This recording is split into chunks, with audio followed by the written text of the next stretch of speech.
দেখতে দেখতে মদিনায় বেশ কয়েকদিন পার করে ফেললাম। মসজিদে নববী, রিয়াদুল জান্নাহ, মসজিদে কুবা, জুমা মসজিদ সহ অনেকগুলো স্থান ঘুরেছি, দেখেছি।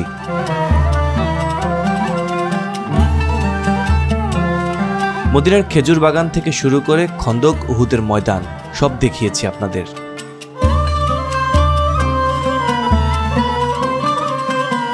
আজ শুক্রবার মসজিদে নববীতে জুম্মার নামাজ আদায় করব। সকাল 11টার মধ্যে চলে গেলাম মসজিদে নববী চত্বরে।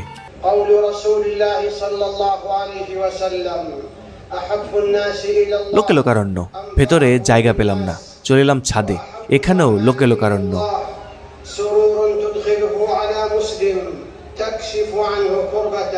নামাজ শেষে মসজিদে নববীর আশেপাশে ঘুরছিলাম, জানতে পারলাম এখানে উসমানীয় স্থাপত্যের এক জীবন্ত নিদর্শন আছে। আগ্রহ বেড়ে গেল। দুপুরের খাবার খেয়ে চললাম সেই স্থানে।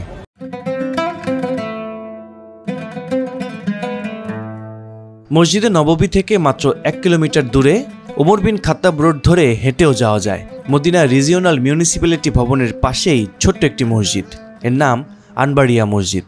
এটি মদিনায় ওসমানীয় স্থাপত্যের জীবন্ত নিদর্শন। চলুন এই মসজিদটি নিয়ে আপনাদের কিছু তথ্য জানাই।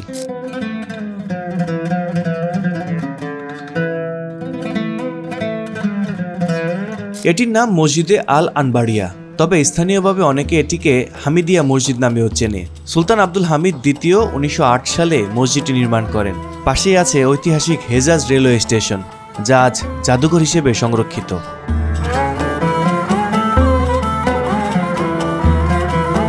ওসমানীয় আমলে সুলতান আব্দুল হামিদ হেজাজ রেলওয়ে বানান, যাতে মুসলমানরা সহজে মক্কা মদিনায় আসতে পারেন।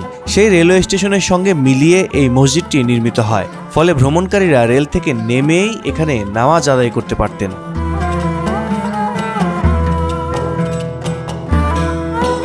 দুইশো বছর আগে সুলতান আব্দুল হামিদ উসমান শাসক ছিল তুর্কিয়া। তো ওই সময় কাশ্মীরতে কোনো মসজিদ নাই, রেল স্টেশন ছিল ইস্তাম্বুল থেকে ইস্তাম্বুল সিটি, তুর্কি সিটি ইস্তাম্বুল থেকে মদিনা আসতো, কাশ্মীর থেকে মধ্যে বহুত লোক আসতো নামাজ পড়তে স্মৃতি হিসাবে। আর এই মসজিদ বহুত মেহনত করে এগিয়ে গেছে। আম্বারিয়া, আম্বারিয়া জায়গার নাম হচ্ছে আল আম্বারিয়া। এই নামটা রসুল দিছে। আম্বারিয়া অর্থাৎ খুশবো, গেরান, সুগেরান। মসজিদের নাম দেওয়া হয়েছে এখন মসজিদে আম্বারিয়া। আগে ছিল তুর্কির সাইনবোর্ড ছিল, এখন হুকুমত এনেছে সাইনবোর্ড কিনছে।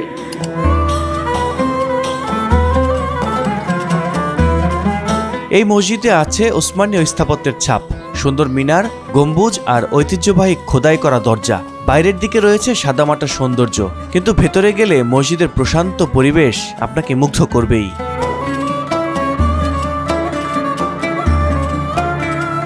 মসজিদের ভেতরটা ছোট হলেও খুবই পরিচ্ছন্ন। সাদা সবুজ রঙের সমন্বয়ে সাজানো নামাজের জায়গা। এখানে দাঁড়িয়ে নামাজ পড়লে মনে হবে যেন ইতিহাসের ভেতর দাঁড়িয়ে আছি।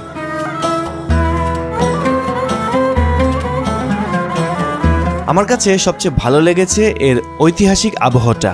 কল্পনা করুন, একসময় হাজিরা এখানে রেলপথে আসতেন, নামাজ পড়তেন, তারপর যাত্রা করতেন মক্কার পথে। ইতিহাসের সেই ছোঁয়া আজও টের পাওয়া যায়।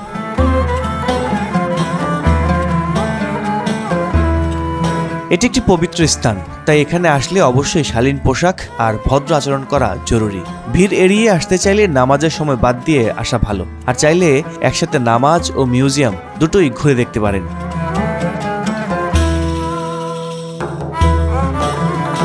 তো মদিনার আনবারিয়া মসজিদ থেকে এই ছিল আজকের ভিডিওতে। ভিডিওটি ভালো লাগলে অবশ্যই চ্যানেলটি সাবস্ক্রাইব করতে ভুলবেন না। এই মসজিদ থেকে আমরা গিয়েছিলাম মদিনা বিশ্ববিদ্যালয়ে। আই বাটনে ক্লিক করে দেখতে পারেন সেই ভিডিও।